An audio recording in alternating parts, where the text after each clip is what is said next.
ஏ ரத்னா, ம்? இருக்கிறது 4 பேரு, அதுக்கு பரிமாற 2 பேரா? நீ உட்காரு, நான் பரிமாறுறேன். இல்லடி, நான் பரிமாறுதேன். தேவையில்லடி, சொன்னா கேளு, போய் உட்காரு. ஏய், ம்? இங்க இல்ல, அங்க போய் உட்காரு. அங்க போய் உட்காருடி. போத்த போய் மாப்பிள்ளை பக்கத்துல உட்காரு.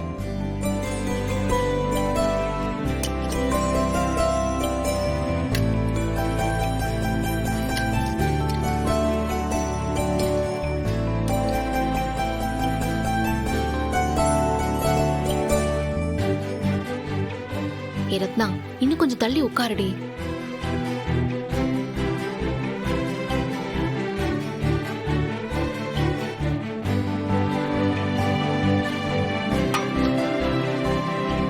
மாப்ள, மாமா, அத்தை வந்தாங்க போல இருக்கு.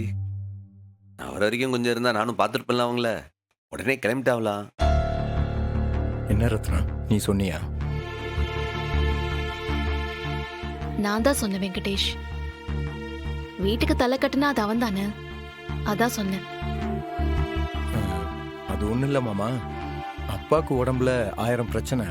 சுகர் பிரஷர்னு நேரத்துக்கு சாப்பாடு கொடுக்கணும், நேரத்துக்கு தூங்க வைக்கணும். அதான் வந்ததும் கிளம்பிட்டாங்க. சரி சரி சரி, அவங்களுக்கும் வேலை இருக்கும்ல. நான் தரையில தான் படுத்திருக்கேன்னு அம்மா கிட்ட சொன்னதை பத்தி பரணி சொல்லியிருப்பாங்களா? மாப்ள, ம்? உங்க வீட்டில் கட்டில தான் படுத்திருப்பிய. நம்ம வீட்டில் கட்டாந்தரையில் பாய் விரிச்சு படுக்கிறீங்க. உறக்கம் வருதா? ஆ, ஆ, எங்க குடிக்கு 4 தடவை எழுந்திரிச்சு தண்ணியை குடிச்சிட்டு தான் படுத்தாப்புல.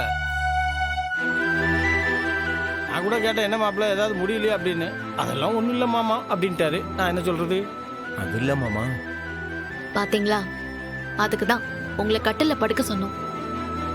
இதெல்லாம் வேலைக்கு ஆகுதுல.